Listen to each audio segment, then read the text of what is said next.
जय गुरुदेव। जय गुरुदेव। जय गुरुदेव। जय गुरुदेव। जय गुरुदेव नाम किसका? प्रभु का। जय गुरुदेव नाम किसका? प्रभु का। जय गुरुदेव नाम किसका? प्रभु का। प्रभु का प्यारा नाम। जय गुरुदेव। समृद्ध दाता दयालु पूज्य स्वामी जी महाराज, आज के इस पावन पवित्र साधना शिविर के अवसर पर देश के कोने कोने से आए हुए समस्त श्रद्धालु सत्संगी प्रेमी जन, बड़ा सौभाग्यों का होता है जब ऐसे घड़ी ऐसा वक्त समय हमें आपको अपने जीवन में मिलता है। और ये हर रोज सबको नहीं मिलता, न हर लोगों को मिलता है। ये तो करोड़ों जन्मों की तपस्या, करोड़ों जन्मों के पुण्य, करोड़ों जन्मों की सेवाएं जब हमारी आपकी इकट्ठी हो जाती हैं, तब ये अवसर मालिक की दया से मिलता है। महापुरुषों के वचन वाणी सुनने का, उनके दर्शन दीदार का। आज के युग में एक कलयुग में समय मिला, जब कलयुग सबसे खराब कहते हैं, लेकिन संतों ने नहीं माना। उन्होंने कहा कलयुग सुन नहीं जान जो नर कर विश्वास, कलयुग के समान अच्छा युग जीत भक्तों के कल्याण के लिए कोई नहीं, क्योंकि इसमें संत आए और किसी युग में संत महापुरुष नहीं आए थे। संतों को अधिकार है जब जैसा चाहेंगे जीवों को निकाल के ले जाए, उन पर कोई पाबंदी नहीं है। वो जब आते हैं तो शक्ति का भंडार लेके, वो किसी के सहारे नहीं आते कि कोई उनको सहारा दे, कोई उनकी मदद करे। वो स्वयं अपने आप में सक्षम होते हैं, जब चाहेंगे तब जैसा काम करके दिखा देंगे और लोग देखते रह जाते हैं। क्योंकि पिछले युगों की जानकारी है कि जो शक्तियां आई उन्होंने सहयोग से काम किया, बिना सहयोग के उन्होंने कुछ नहीं किया, और सबके सब गुरु के सहारे रहे। उस समय के जो गुरु थे, ज्ञानी ध्यानी विज्ञानी, उनके सहारे, उनका सहयोग लेकर ही काम किया, समाज का काम किया, धर्म का काम, मानवता इंसानियत का काम किया, लेकिन जीवात्माओं के उद्धार का काम नहीं किया। ये अधिकार उनके पास नहीं था। वो अपनी जीवात्मा का उद्धार कल्याण नहीं कर पाए, तो जीवों का कैसे करते? इसलिए वो काल शक्तियां मानी जाती। ये भी संतों ने जानकारी दी कि काल शक्तियां और दयाल शक्तियां क्या होती है, इनमें क्या अंतर है, इनमें क्या पावर है, क्या शक्ति। उन्होंने आके बताया कि काल शक्तियां काल देश का काम करती, काल देश में रहकर काल की व्यवस्था का सुधार करती, लेकिन किसी जीवात्मा का उद्धार ये नहीं करती। ये काम संतों को है। बल्कि उन्होंने कहा कि काल नेम में तिनकर बहता, शुभ शुभ कर्म फल दाता। जो काल के नियमों में बंधे हैं वो मेरे भाई हैं, लेकिन भाइयों मैं तुम्हारे द्वारा किए गए किसी कर्म को माफी नहीं दे सकता, ना उसे खत्म कर सकता हूँ, ना अदला बदली करा सकता हूँ, मैं उसका फल दूंगा, अच्छे का अच्छा और बुरे का बुरा, लेकिन माफ नहीं कर सकता। उनको माफ करने का भी अधिकार नहीं था। तो इसीलिए उन्होंने काल नगरी में आकर काल की व्यवस्था को ठीक करने वाला काम किया और चले गए। 4 नीतियां अपनाकर, साम दाम भेद और दंड।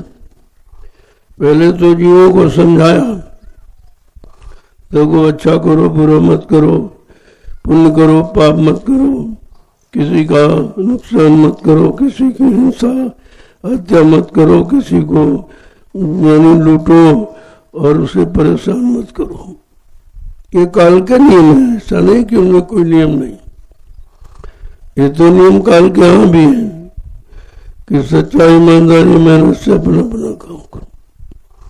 अंतर यह कि वो जीवात्मा का काम नहीं कर सकते थे, बाकी सब किया। सुधार में सब कुछ आता है।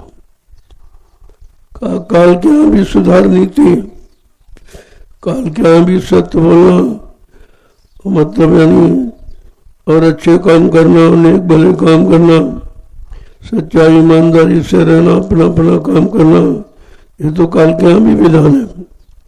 लेकिन अंतर केवल वो तुम्हारी जीवात्मा का कल्याण नहीं कर सकता, और यही काम मुख्य है।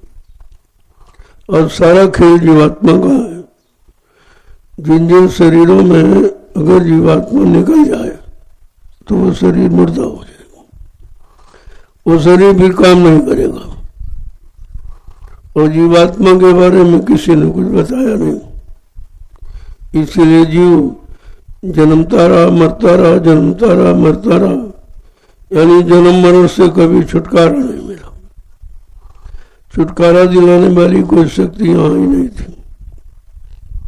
जो भी आए, जैसे ऋषि मुनि आए, उन्होंने स्वार्थ लोभ लालच मान सम्मान के लिए तपस्या की कि तपस्या करूंगा तो राजा बन जाऊंगा, धनीमानी बन जाऊंगा। ये भी स्वार्थ की बात थी। इनमें इनकी क्रिया में कोई आत्मा का कल्याण नहीं था। और यही काम अवतारी शक्तियों ने किया, यही ज्ञानी ध्यानी विज्ञानियों ने सब किया। जिनको हम भगवान मानते हैं उन्होंने भी यही काम किया। राज पाट धन दौलत मान सम्मान अधिकार पद पत्नी बाल बच्चे, और वही काम तुम कर रहे हो। जो काम तुम्हारे भगवान ने किया वही तुम कर रहे हो, तो तुम्हारे भगवान में अंतर ही क्या फिर रहा हो। इसलिए संतों को कलयुग में आना पड़ा। उन्होंने 3 युगों को देखा कि कोई जीवात्मा नहीं जाग रही। समय भी, उम्र भी ज्यादा मिली, मन की ताकत भी ज्यादा मिली, इंद्रियों में संयम त्याग वैराग भी ज्यादा मिला, उनका खान पान भी बहुत अच्छा रहा, उनके कर्म भी अच्छे लिए, लेकिन बेचारे जीवात्मा का कल्याण नहीं कर पाए। क्योंकि कल्याण कराने वाले संत महापुरुष उस समय आए नहीं थे, और वो आए कलयुग में। जब कलयुग सबसे खराब हो गया, उम्र भी कम हो गई, मन की ताकत भी कम हो गई, इंद्रियों में संयम त्याग वैराग भी कम हो गया, अब खान पान भी खराब हो गया, और संग सोबत खराब हुई, कर्म भी खराब हो गए, यानी गंदगी में आए। कैसी दया है महापुरुषों की कि अच्छे समय में नहीं आए, बुरे समय में आए। इसलिए इन जीवों को बचाने के लिए, क्योंकि इनका बुरे में कोई साथी नहीं होता। जब समय खराब आ जाता तो अपने भी वीराने हो जाते, कोई साथी नहीं। तब उन्होंने कहा रे भाई, इसका तो कोई साथी नहीं, इसका कोई सहयोगी नहीं है, इसका कोई शुभचिंतक नहीं है, इसका कोई रहनुमा नहीं। तो उसकी मदद के लिए संत महापुरुष कलयुग में पधारे और कहा चलो इसको अपनी शक्ति से इसको खड़ा करेंगे। उनकी शक्ति क्या है? नाम की कमाई। यही शक्ति सर्वोपरि।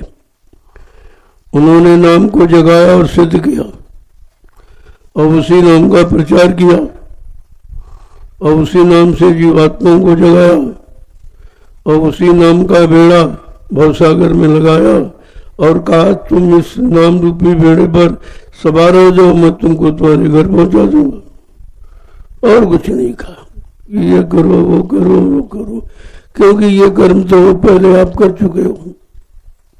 पूजा पूजा तीरथ व्रत अमन जब तब ये गंगा से तो आपने किया, इसका कोई फल मिला नहीं। फल मिला तो शरीर को लाभ मिल गया, लेकिन जीवात्मा को तो कोई लाभ नहीं हुआ। इसलिए उन्होंने इन साधनों को निषेध कर दिया। कहीं भाई इनसे कोई जीवात्मा काम नहीं हो गया, इसलिए इसमें तुम फंसो मत। ये पूजा है, पाठ है, तीरथ है, व्रत है, अमन जप तप गंगा स्नान, ये इसलिए बताया गया था कि तुम तन से मन से इंद्रियों से खराब न होने पाओ। पाक साफ बने रहोगे तो संत आएंगे, उनको जगाने में देर नहीं लगेगी। लेकिन तुम वो भी नहीं कर पाए, क्योंकि ये भी कोई बताने वाला नहीं था कि जब पूजा करोगे तो गंदा खान पान नहीं करोगे तो तुम्हारी पूजा स्वीकार होगी। गंदा कोई कर्म नहीं करोगे, किसी को मारो काटो नहीं, सताओ नहीं, सत्य बोलो, ईमानदारी से रहो, तब तो आप उसका लाभ है। तो भी कुछ नहीं रहा। यानी जो शरीर इंद्रियों को सुख देने लाभ देने वाला था वो भी तो आपने नहीं किया, तो सब परेशान हो गए। क्योंकि यहाँ पूजा भी करते हैं, शराब भी पीते हैं, मांस भी खाते, झूठ भी बोलते हैं, छलकपट भी करते हैं, इच्छारक द्वेष भी करते हैं। तो मतलब कहने का कि पूजा को भी आपने बदनाम कर दिया। पूजा का मतलब पुण्य जा, पुण्य के जा माने भाव पैदा हो जाए, दया के भाव पैदा हो जाए, रहम के भाव पैदा हो जाए, दूसरों की मदद इमदाद के भाव पैदा हो जाए, सच्चाई के भाव पैदा हो जाए, सत्य बोलने के भाव, उसको पूजा कहते हैं। पूजा मानी अमान समान नहीं है कुछ। तो पूजा का भी अर्थ सही नहीं बताया कि पूजा का मतलब क्या। तब संतों को आना पड़ा कि कर्म भी कर रहा लेकिन आत्मकर्म कोई नहीं कर रहा, और खेल आत्मा का है कि शरीर से आत्मा निकल जाएगी, शरीर बेकार हो जाएगा। फिर जो तुमने सामान इकट्ठा किया वही प्रयोग नहीं कर सकते। जीवात्मा निकल जाने के बाद जो सामान आपने बनाया, जमीन, दुकान, मकान, रुपए पैसे, धन दौलत और पद पत्नी, बाल बच्चे, फिर उनका प्रयोग नहीं कर सकते, क्योंकि प्रयोग करने वाली शक्ति चली गई। जब तक जीवात्मा शरीर में रहेगी आप हर सामान का प्रयोग कर सकते। जड़ सामानों का प्रयोग ये जड़ शरीर तभी करेगा जब इसमें चेतन जीवात्मा होगा, बगैर चेतन के कुछ नहीं होगा। और ऐसी चेतन है वो कि जड़े करे चेतन, जो जड़ शरीर को चेतन कर देती, उससे काम ले लेती। चलना फिरना, उठना बैठना, बोलना चलना, खाना पीना, काम करना, ये सब आप क्यों करते हो, कैसे करते हो? जीवात्मा के द्वारा करते हो। जब जीवात्मा निकल जाती है तो कोई काम नहीं करते हो, और कोई तुमको रखता भी नहीं हो। कहते नहीं भाई ये अब ये यहाँ रहने वाला नहीं, जो रहने वाला था वो तो चला गया। वो कौन था? कहा वो जीवात्मा थी। तब लोगों को जीवात्मा का पता चला जब खेल खत्म हो गया, जीवन गया, तब जीने का ढंग आया आपको। तो उससे फायदा क्या? जीवन रहते तुम जीना सीख लो कि मानो जीवन किस काम के लिए मिला और कौन सा काम हमें आपको करना चाहिए, उसी के लिए सारा प्रयास और ये प्रयत्न किया जा रहा। तो महापुरुषों ने कहा कि गुरु जो समय का आता है, गुरु कैसा हो कि तो चेतन हो। जो जड़ सामानों में लगाते हैं वो गुरु नहीं है। वो सांसारिक गुरु है। और तुम्हें आत्मिक गुरु चाहिए, आत्मा का कल्याण कराने वाला। इसलिए महापुरुषों ने समझाया कि तुम्हारे साथ शरीर के साथ में 7 गुरु जोड़ेगा। हर गुरु का काम क्या है वो समझ लो। गुरु माने ज्ञान कराने वाला, गुरु माने हर काम की जानकारी देने वाला, ये भी गुरु है। तो कहते वो कौन? प्रथम गुरु पिता और माता।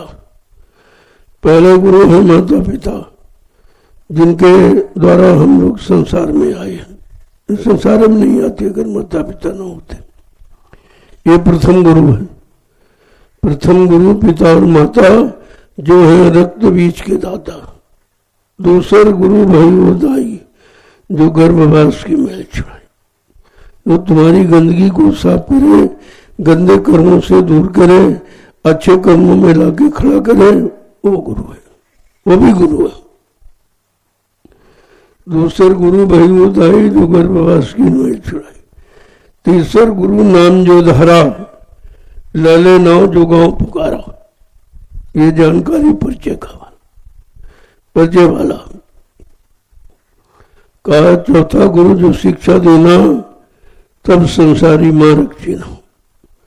संसार का मार्ग, संसार में आने का मार्ग, इसका ज्ञान कराने वाला चौथा गुरु। पांचवा गुरु जो दीक्षा देना, राम नाम का स्मरण करना। यहां से आपके अच्छे कामों की शुरुआत होती, शुभ कर्मों की, शुभ कर्म कराने वाले। और छठवां गुरु भरम सप्तारा, ओंकार से नाता जोड़ा, यहां तक पहुंचा दिया। छठा गुरु है, ये दूसरे नाम तक पहुंचा सकता, इसके आगे नहीं इसकी जानकारी। लेकिन कहते हैं ये सब गुरु तो बीच के रास्ते, बीच के मंडल मुकाम तक की बात बताते हैं तो पहुंचा सकते, लेकिन जीवात्मा तो सत्यलोक निवासी है। जब तक सत्यलोक सचखंड नहीं जाएगी तब तक इसका काम नहीं होगा। तब कहा वो कौन आएगा गुरु? कहा सतमा सदगुरु शब्द लखाया, और जहां का जीव तहां पहुंचाया। कहा वो सतगुरु का काम। खोल के कह दिया, जब सदगुरु आएगा तब जीवात्माओं को जगाएगा और परमात्मा मिल जाएगा, घर पहुंचाएगा। तब तक तुम अटके रहोगे, भटके रहोगे। जो जहां तक का जानकार आया वहां तक की जानकारी आपको दी, और उसकी क्या कमी है? अरे वही प्राइमरी वाला प्राइमरी के ज्ञान देगा, जूनियर वाला जूनियर का ज्ञान देगा, उसकी कमी क्या है? लेकिन उसको अधिकार जितना है उतने तो काम करेगा। ऐसे यहां कोई कुछ नहीं कर सकता। जो अधिकार देकर भेजा जाता है वो उतना ही काम करता, आगे का काम नहीं। आगे काम करने के लिए दूसरे को भेज दिया जाएगा, उसके आगे का ज्ञान कराने वाला फिर आ जाएगा, और उसके ज्ञान की ज्ञान आ जाएगा, और सब पूरा ज्ञान देने वाला पूरा गुरु आ जाएगा, वो तुमको सब ज्ञान दे देगा। नीचे से ऊपर तक कोई चीज बाकी नहीं रहेगी। कहते हैं वो है सतगुरु। सत्य माने ईश्वर और गुरु माने मिलाने वाला।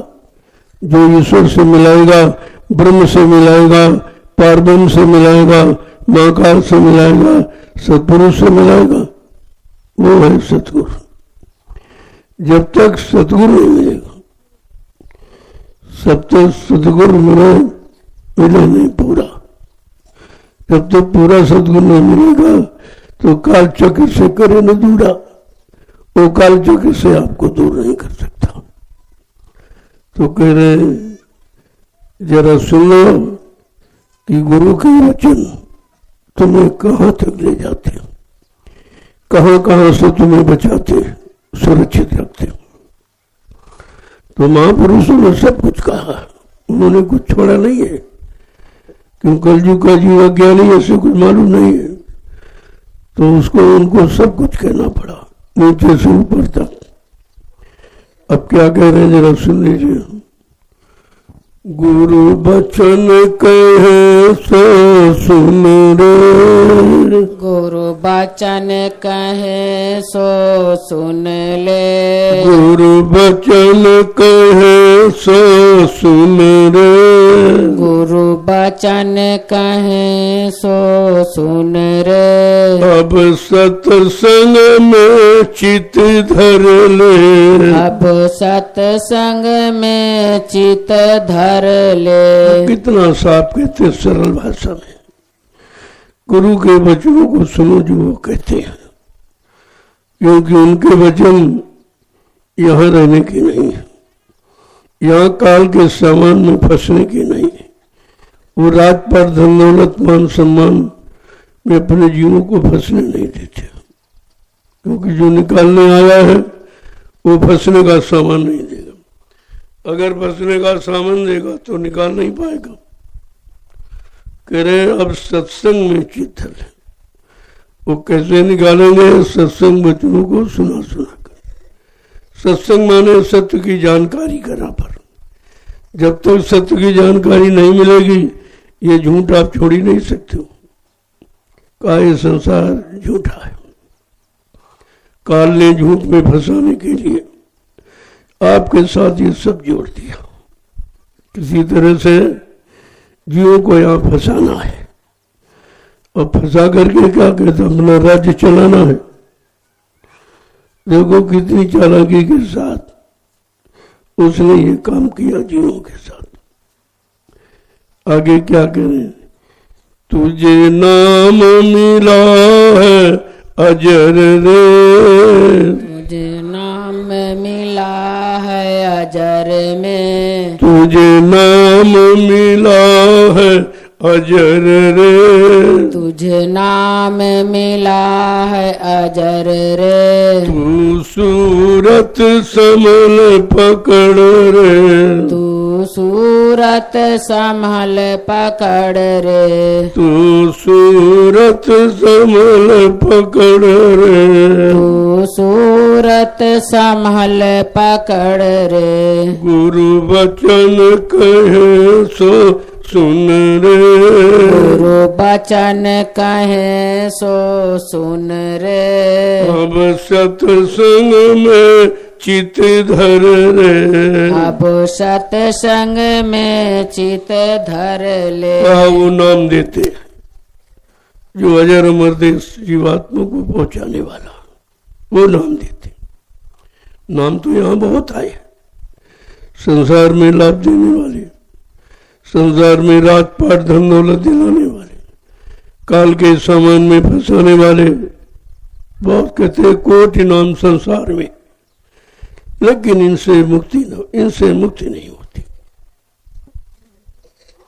आदि नाम जो गुप्त जप बूझे वे लाखों, जो आदि काल से नाम रहा है वो कभी खत्म नहीं होता, समयानुसार आता जाता रहता। उस नाम को जो पकड़ के चलता है उनको मुक्ति मिलती है। क्या कह रहे हैं? तुम्हें जो नाम मिला है गुरु के द्वारा वो अजर अमर देश पहुंचाने वाला, वो यहाँ रखने वाला, यहाँ के सामानों में फंसाने वाला नहीं है, नहीं तो निकाल ही नहीं पाएगा। और नाम निकालने आता है तो सूरज समल पकड़ ले, तुम अपनी सूरत को अब संभाल के रख, क्योंकि वो नाम जो देंगे वो सूरज जीवात्मा के लिए वो पकड़ेगी। वो पकड़कर वो नाम डोर शब्द डोर है उसे पकड़कर जीवात्मा बन घर की तरफ चढ़ेगी। आगे क्या कह रहे हैं कि गुरु खींचे तो ही अधर रे, गुरु खींचे तो ही अधर रे, गुरु खींचे तो ही अधर रे, गुरु खींचे तो ही अधर रे। उनके संग बांध कमर रे, उनके संग बांध कमर रे, उनके संग बांध कमर रे। उनके संग बांधे कमर रे। गुरु बचन कहे सो सुन रे। गुरु बचन कहे सो सुन रे। अब सत्संग में चित धर रे। अब सत्संग में चित धर रे। गुरु तुम्हें खींचने के लिए आया, काल माया के बनाए कर्मों जाल से खींचने निकालने के लिए, और खींच कर बीच में नहीं छोड़ेंगे, घर तक ले जाएंगे। वो इसलिए आए हैं ऐसे गुरु की तलाश कर जो तुम्हारी जीवात्मा के लिए आए, जीवात्मा के कल्याण के लिए आए, और उसे अपने बल से खींचकर घर पहुंचाएंगे। कहा उनके संगबांध कमर, उनके साथ कमर कस के तैयार हो जाए, यानी सब तरफ से कमर कस का मतलब उन पर कुर्बान हो जा, उनको अपना मान ले, और उनके साथ हर वक्त तैयार। जब कोई आदेश हुक्म दे फौरन, तो क्या कह रहे हैं? तू फैला बहुत पसर रे।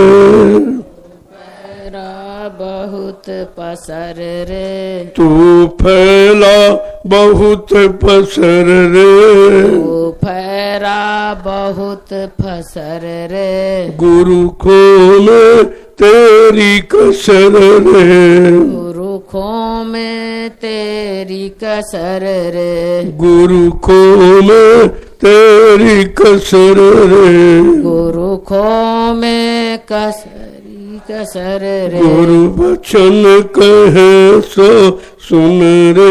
गुरु बचन कहे सो सुन रे। अब सत्संग में चित धर रे। अब सत्संग में चित धर तू रे। इतना फैल गया है, काल माया के पसार में इतना फैल गया तू, कहते हैं गुरु तुम्हें उधर से खींचेंगे, कोई कसर नहीं रखेंगे, यानी पूर्णतया अपनी शक्ति बल से तुम्हें खींचेंगे, क्योंकि जीव के पास तो कोई शक्ति है नहीं, कोई बल है नहीं। आगे क्या कह रहे हैं? और मारे काल पकड़ रे।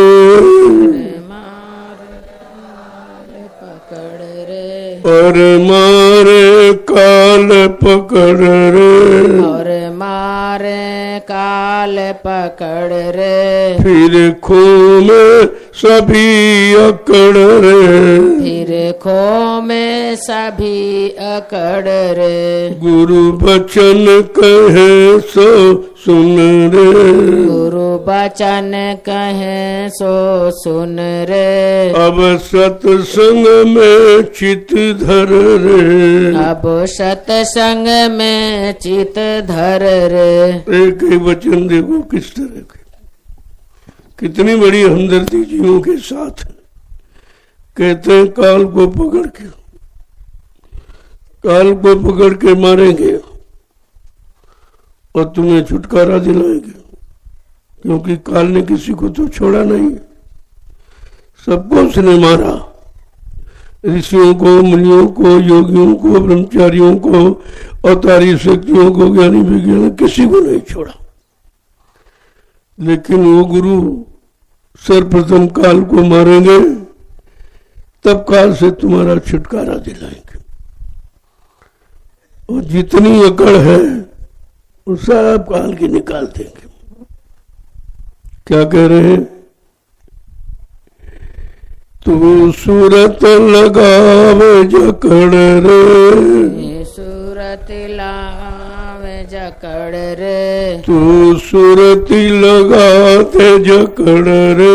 तू सूरत लगाए जकड़ रे। तेरा मिटे चौरासी चक्कर रे, तेरा मीठे 84 चक्कर रे, तेरा मीठे 84 चक्कर रे, तेरा मीठे 84 चक्कर रे। गुरु बचन कहे सो सुन रे, गुरु बचन कहे सो सुन रे। अब सत्संग में चित धर रे, अब सत्संग में चित धर ले। कहते जो कहते तुम सूरत को लगा दो, सूरत को लगा दो, तेरा 84 का चक्कर मिट जाएगा।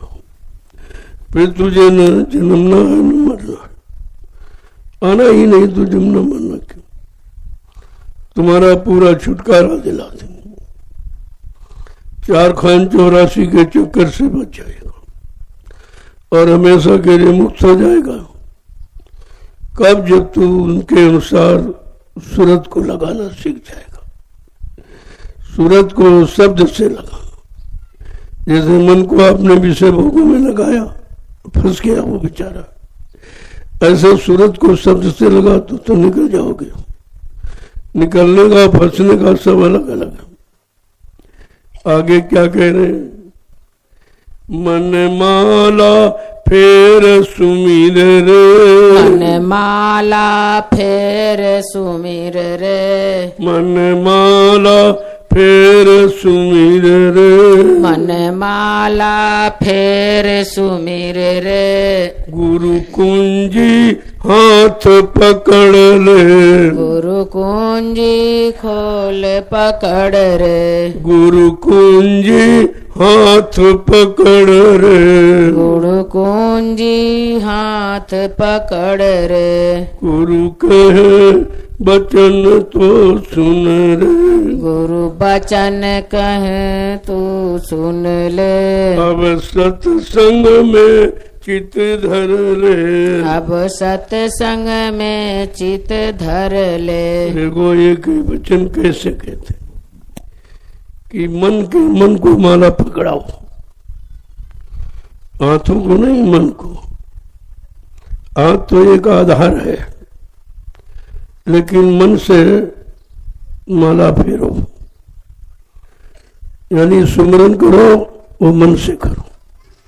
जब मन को नाम के सुमरन में लगा दोगे तो फिर ये इधर उधर नहीं जाएगा, क्योंकि इसको काम चाहिए और तुम काम दे नहीं पाते हो। तुम नाम जमान से रटते हो, लेकिन मन खाली रहता हो, इधर उधर चला जाता।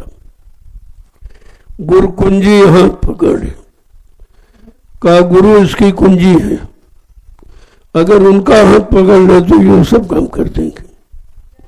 वो सुमरन भी कर देंगे, भजन भी कर देंगे, भजन ध्यान भी कर देंगे, क्योंकि गुरु इन सब की कुंजी है। सुमरन ध्यान भजन की कुंजी गुरु है। आगे क्या कह रहे? ले अनहद शब्द खबर रे, हद शब्द खबर रे, ले अनहद शब्द खबर रे, ले अनहद शब्द खबर रे। घट पूरो गगन अमर रे, घट पूरो गगन अमर रे, घट पूरो गगन अमर रे, घट पूरो गगन अमर रे। गुरु वचन कहे सो सुन रे, गुरु वचन कहे सो सुन रे। अब सत्संग में चित धर रे, अब सत्संग में चित धर रे। का तुम्हें खबर क्या लेनी है कि अनहद शब्द कब आता है? ये खबर लेनी, ये पता लगाना है, ये जानकारी करनी है कि अनहद शब्द हो तो निस्बासर का जो रात दिन ये शब्द आ जा रहा, वो कौन है, वो कब मिलेगा? का वो गुरु के हाथ में, ये सब पूंजी गुरु के हाथ में। तो अगर गुरु को खुश कर लो तो ये सब तुम्हारे पास हो जाए। कहते हैं सुन घो घट फोड़ो गगन अबर, और अपने घट के अंदर से जाना होगा और कहीं से नहीं। इस घट में सब कुछ भरा पड़ा, लेकिन इस घट का जानकार होना चाहिए। जब तक वो जानकार नहीं मिलेगा, जानकारी नहीं मिलेगी, सब कुछ होते हुए भी आप दूर बैठे हो, आपके पास कुछ नहीं है, तो क्या कह रहे हैं? तू छोड़ बिरह के सर रे, तू छोड़ बिरह के सुर रे, तू छोड़ बिरह के सर रे, तू छोड़ बिरह के सर रे, गुन घो सुन घोर मान सर चल रे, सुन घोर मान सर चढ़ रे, गुन सुन घोर मान सर चल रे, सुन घोर मान सर चढ़ रे, कह रहे हैं कि तू छोड़ बिरह के सर में। कहा बिना बिरह के, बिना तड़प के, बगैर बेचैनी के ये चीज तुमको नहीं मिलेगी। न गुरु से प्रेम होगा, न शब्द से प्रेम होगा। ये बिरह पर निर्भर है कि आपको कितनी बिरह है, कितनी तड़प उसे पाने की है। कहते हैं सुन घोर मान सर चल रहे, जो उधर मानसरोवर में पहुंचने के बाद उसमें स्नान करके सारी गंदगी उतर जाती है, तब वो आगे जाने के लायक बनता है। कहना ये भी बगैर गुरु के दया के नहीं जा सकते मानसरोवर भी। कहते सब गुरु की दया पर निर्भर है। आगे क्या कह रहे हैं? कर सुन शिखर पर घर रे, कर सोन शिखर घर पर रे, कर सुन शिखर पर घर रे, कर सुन शिखर पर घर रे, धुन सुनता चल सतपुर रे, धुन सुनता चल सतपुर रे, धुन सुनता चल सतपुर रे। धुन सुनता चल सतपुर रे। कहते हैं कि सुन शिखर पर तुम्हारा घर है, वहां पर तुम्हारा घर है, यहाँ बीच में नहीं है। और धुन सुनता चल सतपुर है, और उसी धुन आवाज को सुनते सुनते तो पुनः सतपुर चले जाएगा, सतलोक सतपुरुष के पास चला जाएगा। फिर अलख अगम जातर रे, फिर अलख अगम जातर रे, फिर अलख अगम जातर रे, फिर अलख अगम जातर रे, सतगुरु धाम अमर रे, सतगुरु धाम अमर रे, सतगुरु धाम अमर रे। सतगुरु धाम अमर रे। क्या कह रहे हैं? उसके ऊपर अलख और अगम है। जब वहां पहुंचेगा वहीं पर सतगुरु का धाम है, जो अमर देश कहलाता है। उसी अमर देश से जीवात्मा आई है। जब तक अमर देश पहुंचाने वाला कोई सतगुरु नहीं मिलेगा, तब तक जीवात्मा अपने अमर देश नहीं जा सकती और अमर पद को नहीं प्राप्त कर सकती। यानी जन्म मरण के चक्कर में आना बंद नहीं होगा जब तक अमरपुर नहीं पहुंचे। यही उसका घर है, और यहीं से समृद्ध दाता दयालु लेने आए। क्यों? उधर से तो कोई आया नहीं था। सतलोक से संत आते जाते रहे, जीवों को जगाते रहे, वो दिलाते रहे अपने घर की तरफ, लेकिन पहुंचाने का वादा उन्होंने नहीं किया कि हम पहुंचाएंगे। पहुंचाने का वादा अनामी महाप्रभु ने किया, क्योंकि वो प्रभु धाम है। जब कब प्रभु धाम से कोई प्रभु नाम लेके नहीं आएगा और प्रभु नाम की नौका पर नहीं लगाएगा भव सागर में, तो कोई जीवात्मा को पार नहीं कर पाए। वो निकल नहीं पाएगी। आगे क्या कह रहे हैं? ये आरत नित ही कर रे, ये आरत नित ही कर रे, गुरु करे दया तुझ पर रे, गुरु काहे तो ही तर रे, गुरु करे दया तुझ पर रे, गुरु काहे दया तो ही पर रे, गुरु बचन कहे सो सुन रे, गुरु बचन कहे सो सुन रे, अब सत्संग में चित धर रे, अब सत्संग में चित धर रे। तेरे उनकी नित्य आरती, आरती मानो थाल बाल सजाना नहीं, आरत दीनता से पुकार, दीन वचन दीन आह जब अंदर से निकलती वो सच्ची आरती होती। नित्य कर, नित्य तुझको आरत दीन भाव से पुकारो, वो दीन दयाल है, वो जरूर तुम्हारी सुनेंगे और गुरु तुम्हारी पर दया करेंगे, तुझे घर पहुंचाएंगे, क्योंकि उन्होंने वादा किया था। इसलिए महापुरुषों ने मतलब कुछ कहने में कसम है कि तो बार बार यही साधक करता है,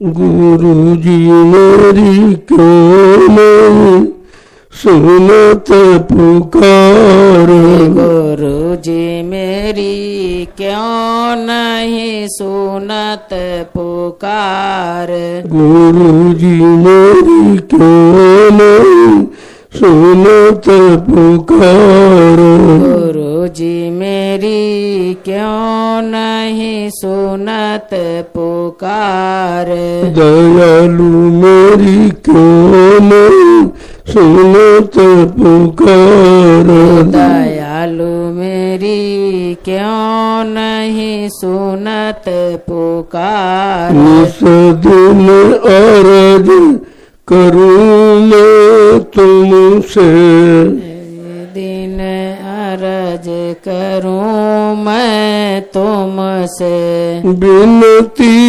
बारंबार, बिनती बारंबार, गुरु जी मेरी क्यों नहीं सुनत पुकार, गुरु जी मेरी क्यों नहीं सुनत पुकार, दयालु मेरी क्यों नहीं सुनत पुकार, दयालु मेरी क्यों भगवान किस तरह से प्रार्थना करते हैं पुकार, कि निस्दिन अर्ज करूं मैं तुझे, कोई अंदर में गैप नहीं रखते हैं, कहते हैं निश्चित रात और दिन मैं विनय तरफ के साथ दीनता में भरकर मैं विनती और प्रार्थना करती हूँ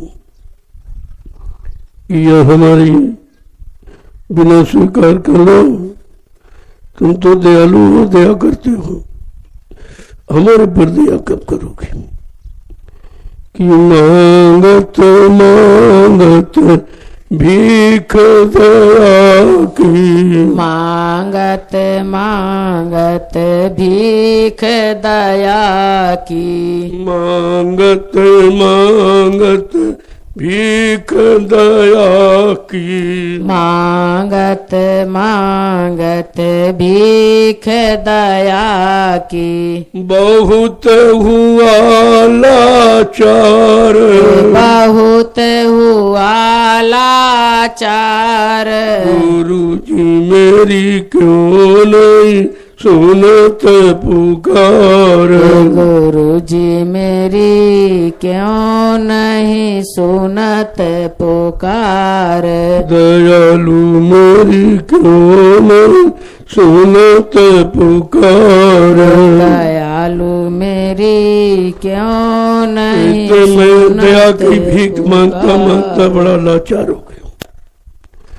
दया की भीख मांगता मांगता बड़ा लाचार हो गया हूँ कि तुम तो परम दयालु दाता।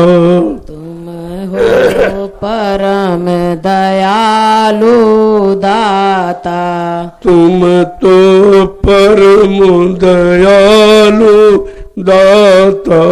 तुम तो परम दयालु दाता। मैं भिक्षुक तेरे दरबार। मैं भिक्षुक तेरे दरबारो। गुरु जी मेरी क्यों नहीं सुनत पुकार। गुरु जी मेरी क्यों नहीं सुनत पुकार। दयालु मेरी क्यों नहीं सुनत पुकार। दयालु मेरी क्यों नहीं तुम तो सुनत। परम दयालु हो, यानी दया के भंडार हो, फिर मुझ पर दया क्यों नहीं करते हो? मैं तुम्हारे दरबार का भिक्षुक हूँ, दया की भीख मांगने आया हूँ। क्या कह रहे हैं कि मनुआ पाजी मोय सतावे। मनुआ पाजी मोह सतावे। मनुआ पाजी मोय सतावे। मनुआ पाजी मोह सतावे। करे बहुत ही ख्वार। करे बहुत ही ख्वार। गुरु जी मेरी क्यों नहीं सुनत पुकार। गुरु जी मेरी क्यों नहीं सुनत पुकार। दयालु मेरी क्यों नहीं सुनत पुकार। दयालु मेरी क्यों नहीं सुनत मन मेरा बड़ा पाजी पुकार। है, ये मन बहुत पाजी है, ये किसी भी तरह राजी नहीं होता। अगर ये पाजी राजी हो जाए तो कुछ काम बने। और कह रहे कि मैं बहुत बर्बाद हो चुका हूँ, ख्वार माने बर्बाद, मैं इसके साथ मिलकर बहुत बर्बाद हो चुका हूँ। लेकिन ये कोई बात सुनता नहीं और बहुत परेशान करता है। काम क्रोध लोभ अहंकार में फंसकर दिन रात इसी में परेशान करता रहता है कि मन उत्पाती मैंने तुमको। मन उत्पाती लो हमको। मन उत्पाती मैंने तुमको। मन उत्पाती मैंने तुमको। सौंप दिया कई बार। सौंप दिया कई बार। गुरु जी मेरी क्यों नहीं सुनत पुकार। गुरु जी मेरी क्यों नहीं सुनत पुकार। दयालु मेरी क्यों नहीं सुनत पुकार। दयालु मेरी क्यों नहीं सुनत पुकार। ये मेरा मन बड़ा उत्पाती है, ये उत्पाती किया करता है। मैंने इसको आपको कई बार सौंप दिया है कि मेरे बस का नहीं, तुम ठीक कर लो। ये उत्पाती मन मेरे बस का नहीं, आप इस पर दया करो, इसके उत्पात छुड़वा दो। आगे क्या कह रहे हैं कि मन मेरे को तुम ही सुधारो। मन मेरे को तुम ही सुधारो। मन मेरे को तुम ही सुधारो। मन मेरे को तुम ही सुधारो। हे मेरे सरकार, हे मेरे सरकार, गुरु जी मेरी क्यों नहीं सुनत पुकार। गुरु जी मेरी क्यों नहीं सुनत पुकार। दयालु मेरी क्यों नहीं सुनत पुकार। दयालु मेरी क्यों नहीं सुनत मैं तो हार गया, पुकार। इस मन से मैं हार गया हूं और ये उत्पात बंद नहीं करता। इन्हीं उत्पातों में रात दिन फंसाए रहता है। अब मेरे मन को आप ही सुधारो। तुम मेरे सरकार हो, तुम मेरे समृद्धदाता मालिक हो। अब तुम ही इस उत्पाती मन को ठीक कर दो। मेरे बस की नहीं बात है। क्या कह रहे हैं? ये भीख मुझे दीन को दीजे दातार। ये भीख, ये भीख मुझे दीन को दीजे दातार। ये भीख मुझे दीन को दीजे दातार। गुरु जी मेरी क्यों नहीं सुनत पुकार। गुरु जी मेरी क्यों नहीं सुनत पुकार। दयालु मेरी क्यों नहीं सुनत पुकार। दयालु मेरी क्यों नहीं सुनत पुकार। क्या मुझ दीनहीन को अब ये भेंट दे दीजिए। ये मेरे दाता, इस मन को ठीक कर दीजिए, क्योंकि अगर ये ठीक हो जाए तो सब ठीक हो जाए। इसीलिए कहा मन के हारे हार, मन के जीते जीत। अगर मन से जो हार जाएगा वो कभी जीत नहीं सकता है। ये मनोबल यही आपका काम करता। और मन में कोई बल है नहीं। मन बलहीन हो गया, शक्तिहीन हो गया, विवेकहीन हो गया, चरित्रहीन हो गया। लिहाजा इस मन को आप ठीक कर दीजिए। आप तो दाता दयालु हो, आप सब कुछ कर सकते हो, आपके हाथ में है। आप इतनी भीख मुझे दे दो कि हमारे इस शैतान मन को ठीक कर दो। इस तरह से विनय प्रार्थना दीनता भरी हमें आपको करनी चाहिए, अपने समृद्धदाता दयालु से। और हमेशा दया की भीख मांगनी चाहिए। और तुम दया की भीख नहीं, तुम दुनिया के सामान मांगते रहते हो। ये दे दीजिए, ये दे दीजिए, ये धंधा चला दीजिए, व्यापार चला दीजिए, दुकान चला दीजिए, शादी करा दीजिए, ब्याह करा दीजिए। सब क्या है? ये झंझटों में पड़े हो और पढ़ना भी चाहते हो। तुम्हारा मन झंझटों में रहने का इतना शौकीन है कि इसी में बार बार फंसाता रहता। और ये फंसने वाली भीख मांगता है। तो महापुरुष कहते रहे, भीख मांगो तो दया की भीख मांगो। दयालु दाता से दया की भीख मांगो तो तुम्हारा काम हो जाए। तुम ऐसी भीख तो कभी मांगते नहीं हो, और वो तुमको वो भीख देंगे नहीं जिससे तुम बिगड़ जाओ या तुम्हारा मन और खराब हो जाए और तुम काल माया के सामानों में फंस जाओ। वो तुमको इतना नहीं देंगे। इसीलिए अपने भक्त को हमेशा गरीब रखते हैं, ताकि इधर उधर विचलित न होने पावे, मन इसको खराबी तरफ ले जाने न पावे। तो उसे गरीब रखते हैं, उसे बीमार रखते हैं, क्योंकि बीमार हो गए तो शक्ति कमजोर हो जाएगी।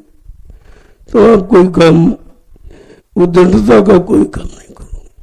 सताने का, किसी को मारने का, काटने का, लूटने का, यह कार्य आप नहीं करोगे। इसलिए अपने भक्त को गरीब और बीमार रखते हैं और उसी बीमारी से काम बना देते हैं। बीमारी से सबसे ज्यादा कर्म कटते हैं, क्यों? बीमारी में तुम मालिक को याद करोगे। क्योंकि बीमारी का कोई साथी तो है नहीं जो कोई बंटवारा करा ले। अगर दर्द हो रहा हो तो दर्द का कोई बंटवारा नहीं कर सकता। ऐसा कोई तुम्हारा साथी नहीं जो तुम्हारे दर्द में हिस्सा ले ले। दर्द तो दरबार में दूर होगा। और सच्चे सदगुरु के दरबार में दर्द जाता है, लेकिन तुम उनकी शरण आत्मनिर्भरता से करते नहीं हो। सब कुछ समर्पित करके शरण नहीं लेते हो। देने शरण में भी कपट करते हो। कभी किया, कभी नहीं किया, कभी इधर कभी उधर। मतलब पूर्णतः आप आत्मसमर्पित भाव से अगर शरण ले फिर तो तुम्हें कुछ करना ही नहीं है। जैसे बच्चा रोना जानता कुछ नहीं जानता, और अगर रो दे तो तुम सब इंतजाम करोगे, सारा इंतजाम। वो एक ही काम करता, रोना। और तुम कहते हो देखो तबीयत तो नहीं खराब, डॉक्टर ले आए आप। भूखा तो नहीं है, दूध पिलाओ आप। और कोई परेशानी तकलीफ, वो कुछ नहीं कहता।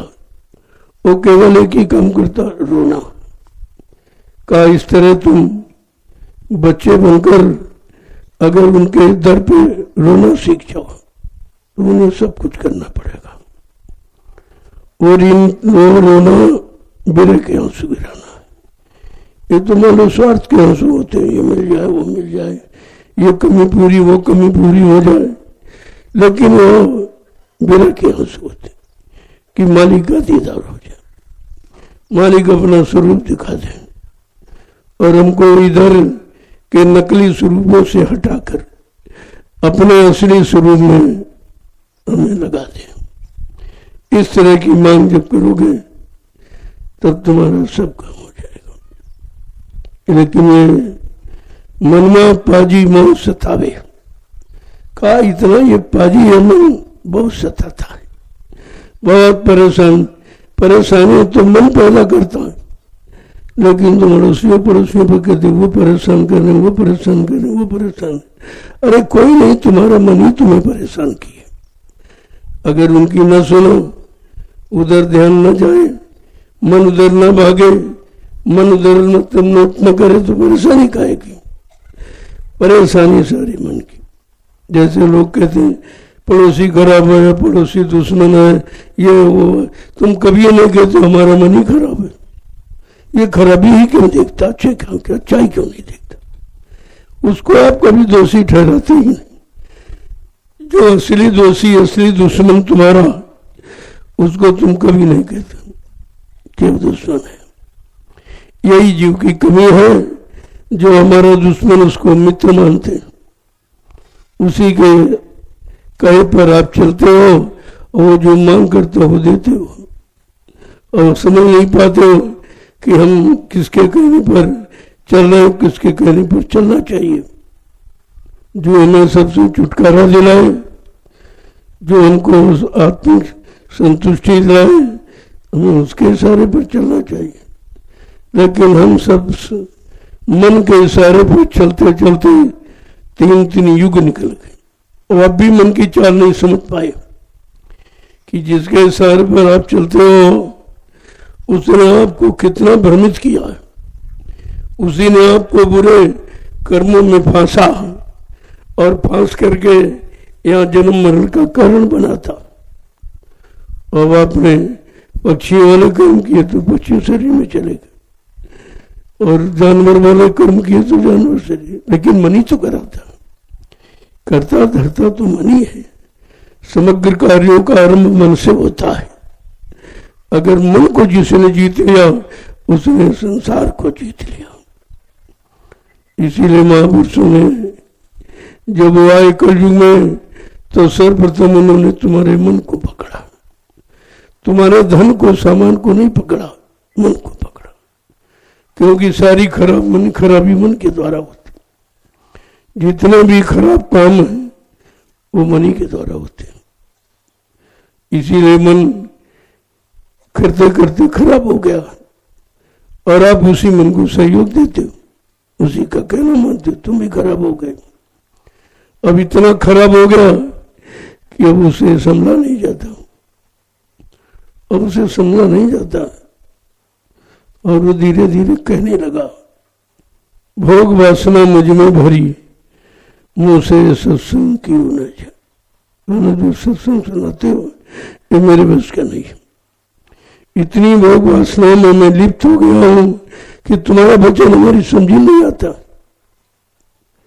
सत्संग वचन क्यों नहीं सुनाई देते कि हमारा आपका लगाव भोगों से है। और भोगों के हम सब रोगी हो गए। और रोगी बेचारा रात दिन रोता चिल्लाता है, उसकी रोग को कोई ठीक कर दे, ठीक कर दे, ठीक कर दे। इसी तरह मन रोगी हो गया तो इसका तो कोई डॉक्टर वैद्य है नहीं, तुम्हारे मन को ठीक कर दे। कहा वो तो सतगुरु वैद्य, सतगुरु वैद्य मिले जब तुमको, मन को खींच लगा में पार। कहा वो जो मिल जाएंगे तो मन को खींचेंगे, एकदम मतलब यानी मन सिमट जाएगा। क्योंकि वो देखता है कि हमें तो कुछ मिल ही नहीं रहा, पता नहीं ये कहाँ लिए जा रहे हैं। उधर तो कोई रस है नहीं, बड़ा नीरस है, उधर कोई भोग नहीं है, उधर तो योग की बात करते हैं तो परेशान होता है। तभी तो वचन को नहीं पकड़ता है। जैसे जैसे तुम इधर से साफ होते जाओगे और तुम्हारा वही मन जब साफ हो जाए तो उसी चीज को अच्छा कहेगा, उन वचनों को अच्छा कहेगा, उन वचनों को मान करके धीरे धीरे अच्छा बन जाएगा। लेकिन शुरुआत तो करो। तुम किसी काम की शुरुआत ही नहीं करते हो। अरे भाई चलो ये शुरुआत करोगे सबसे, जो मतलब यानी छोटा, जो सबसे छोटा काम वो करेंगे। बड़ा तो नहीं आप कर सकते, लेकिन छोटे से शुरुआत करो तो एक न एक दिन बड़ा भी आप करने लगो। लेकिन तुम शुरुआत ही नहीं करते, खाली कहते हो, सोचते हो, कहते हो, विचार करते हो, लेकिन करते नहीं हो। और जब तक करोगे नहीं, ये सोचना विचारना ये सब आपका बेकार है। सोचने विचारने से तो कोई काम थोड़ी हो जाता, काम तो करने से होगा। जो सोच रहे हो, विचार कर रहे हो, जब तक उसे कार्य रूप में परिणित नहीं करोगे तब तक उसका लाभ आपको नहीं मिलेगा। तो महापुरुषों ने करनी पर जोर दिया। कथनी बकनी पर नहीं, किताबें किताबें पढ़ना उनके यहाँ कोई लाभकारी नहीं, क्योंकि किताबें किसी को महात्मा बना नहीं सकती और किताबें पढ़कर कोई महात्मा बन नहीं सकता। वो तो महान आत्मा जो आती जब से उनसे संपर्क नहीं होगा, उनके वचनों के, उनके आदेश को नहीं मानोगे तब तक आप कुछ बन ही नहीं सकते। तो कहा कि जरूरत तो उनकी है जो हमें बना दे, हम बिगड़े को ठीक करते, हमारे सारे रोगों को धीरे धीरे निकालते और अपनी गहनी रहनी में लाके खड़ा करते। जरूरत तो उनकी है और वही तुम्हारी ये सब जरूरतें पूरी करते। इधर वाली नहीं, उधर वाली, उधर घर चलने वाली, घर चलने वाली सारी तैयारी करा देंगे। लेकिन तुम तैयार तो हो अपने घर जाने के लिए, अपने मालिक से मिलने के लिए तुम तैयार तो हो कम से कम। हम तैयारी नहीं होते, तैयारी तो बस की नहीं है, तैयारी तो करा देंगे लेकिन तुम तैयार तो हो, तुम तैयार ही नहीं होते। कभी खड़े होते हो फिर बैठ जाते हो, फिर बैठ जाते हो, फिर खड़े होते हो। यही करते करते ये जीवन जा रहा, करोगे कब? वो कह रहे अरे भाई तुम सोचते समझते इसी में पड़े रहोगे, आखिरकार करोगे कब? अरे करने की, चलने की शुरुआत तो करो। जब सब तुम ये सोचो बहुत दूर मंजिल है, कैसे जाऊंगा, तो क्या मंजिल छलांग में जाना चाहते हो? अरे चलना तो शुरू करो। एक एक कदम जब विश्वास करके निकालोगे, चलोगे तो एक न एक दिन पहुंच जाओगे।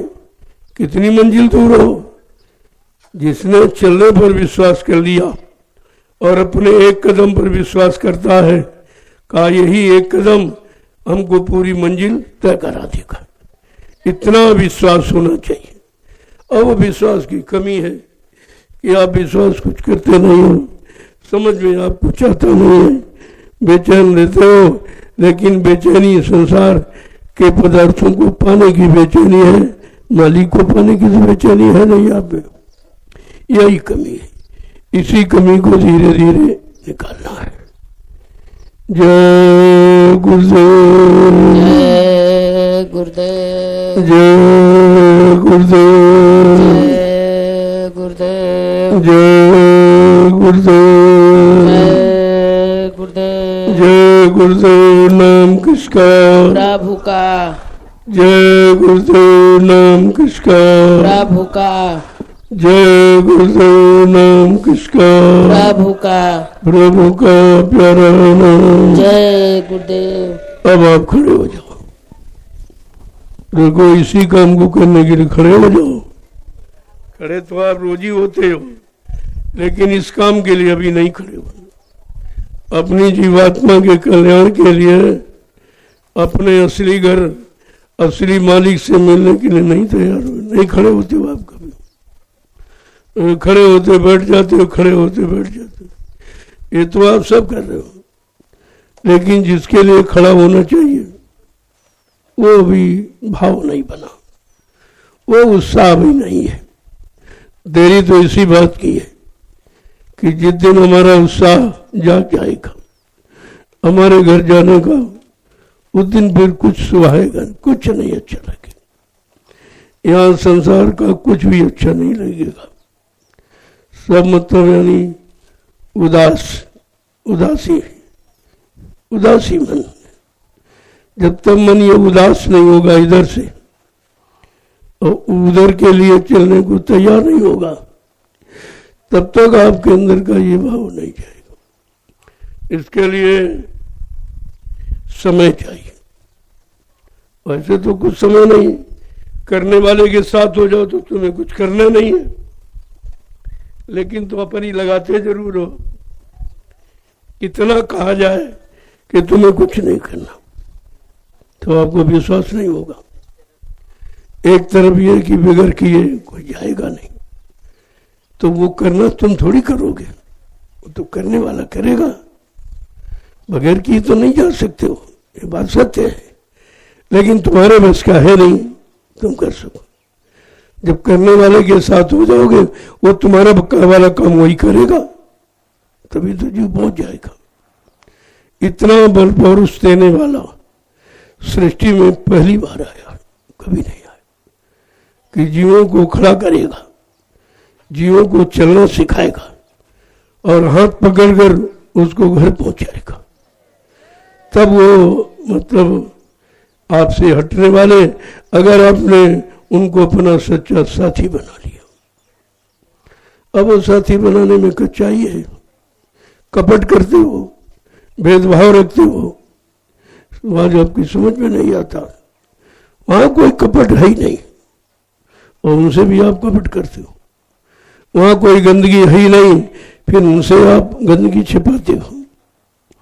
जय गुरुदेव, जय गुरुदेव, जोर से बोलो जय गुरुदेव, सब मिल बोलो जय गुरुदेव, बोलना होगा जय गुरुदेव, अभी से बोलो जय गुरुदेव, दुख दर्द हरेंगे, जय गुरुदेव, सब कष्ट मिटेंगे, जय गुरुदेव, सुख शांति भी देंगे, जय गुरुदेव, सबके दाता, जय गुरुदेव, सबके मालिक, जय गुरुदेव, प्रेम से बोलो जय गुरुदेव। ये नाम नहीं इंसान का, ये नाम है प्रभु का, ये काम नहीं इंसान का। ये काम है प्रभु का। ये रोज आपसे क्यों कहलाया जाता कि जय गुरुदेव नाम ये काम करेगा जो सृष्टि में किसी नाम ने नहीं किया। ये विश्वास दिलाने के लिए कहते भाई कौन कौन सा काम करेगा, ये सब काम करेगा। इसलिए ऐसा कोई कहता नहीं है, इस तरह की आवाज जय घोष नारे कोई लगाता नहीं। कहीं चले जाओ, चाहे धार्मिक संत चाहे राजनीतिक, सब झूठे नारे, जिनके बारे में जानते नहीं उनकी जय जयकार करते। कोई सीताराम की जय, गुरु राधे श्याम की जय, जिनको देखा नहीं, देखा भी नहीं है और मतलब उनके बारे में कोई जानकारी भी नहीं, जो सुन लिया पढ़ लिया उसी को सत्य मान लिया। जिन लोगों ने लिखा है उन्होंने, उनकी भी कल्पना है, जिन्होंने फोटो बनाया वो भी कल्पना है। जब तक साकेत धाम कोई नहीं पहुंचेगा तो क्या जानेगा राम कैसे है, उनकी शक्ल सूरत कैसी, उनका रंग कैसा। तो ये सब कल्पना है, और कल्पना माने झूठ है, ये झूठ है सब। और यही तुमको सिखाया गया और यहीं तक सीमित रखा गया, नकल तक असल की तरफ जाने का रास्ता किसी ने नहीं दिया, क्योंकि कोई आया नहीं देने वाला, और कोई उधर से आता तो उधर का भेद देता। तो इसलिए ये सब भेद देने के लिए संतों को आना पड़ा कि चलो ये तो सब झूठ में फंसे फंसे 3 युग निकल गए और ये हमेशा फंसा रहेगा। अरे चलो इसको सच्चाई का बोध करा दो, सच्चाई की जानकारी दे दो, और ये सत्य को पकड़ करके और अपने सत्य लोग पहुंच जाए, काम हो जाए इसका। लेकिन फिर भी तो नहीं आप समझ पा रहे हो, जो तुम्हारे लिए आए, तुम्हारे काम के लिए आए, तुम उन्हीं को नहीं समझ पाए। कमी तो इस बात की, और इतना शायद किसी ने समझाया नहीं। 10 जुलाई 1952 से 2012 ये समझाने का समय 60 साल जिसने समझाया पूरे हिंदुस्तान को घूम घूम कर, और उसकी समझ किसी के अंदर नहीं है, कोई नहीं समझ पाया, कोई विश्वास नहीं कर पाया। तो बताइए जीव को काम कैसे किया जाए? कोई तैयार नहीं है, कोई समझने को तैयार नहीं, कोई करने को तैयार नहीं, कोई चलने की तपाई हुई मिट्टी है। उन्होंने तपस्या करके इस भूमि को पावन पवित्र बनाया, अपना सब कुछ त्याग दिया, घर बार और बच्चे और धंधा व्यापार सब छोड़ दिया, कितने हजारों वर्षों के लिए। और बेचारे मतलब यानी सब तरह से शरीर को भी बहुत परेशान किया, सब तरह से, लेकिन मिला कुछ नहीं। जब तक देने वाला नहीं होगा तुम शरीर से क्या पा सकते हो? शरीर को परेशान करोगे और कमजोर हो जाओगे। नहीं, तुमको तो देने वाला चाहिए, अब वो तुमको ऐसे ही दे दे, तुम्हें कुछ न करना पड़े, उनकी खुशी पर निर्भर है। अब तुमको नहीं उन्होंने काम कुछ नहीं लिया, हमको मजदूरी पूरी दे दी, तो खुशी की बात है। वो कह दे नहीं तुम बैठे रहो, तुम्हें बैठे की मजदूरी मिलेगी।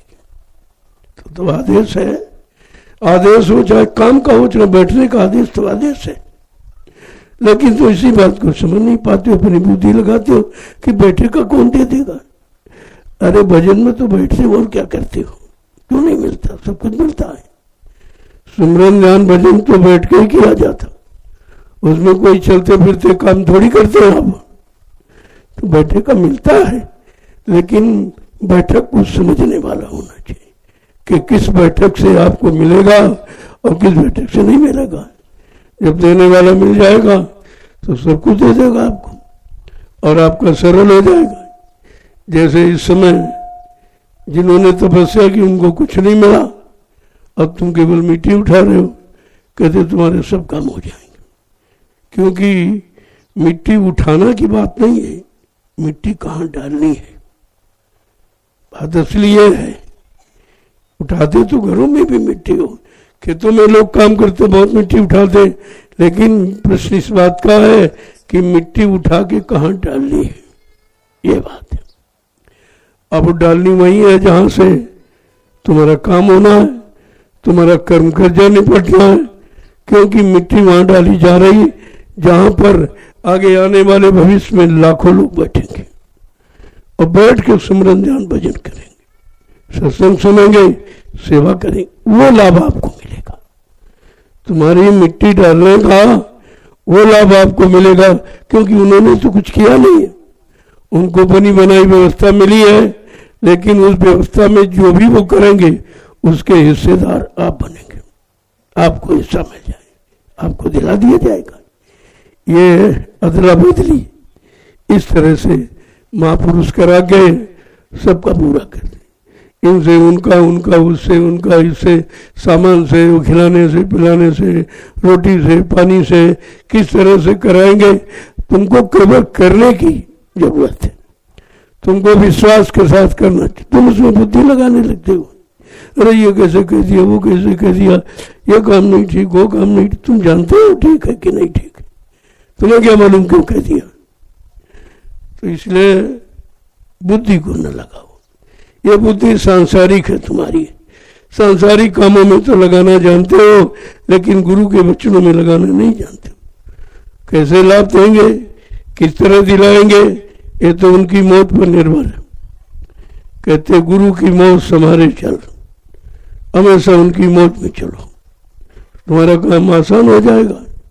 ये आसानी तो हो रहा है, नहीं मिट्टी से कोई कर्म काट सकता है।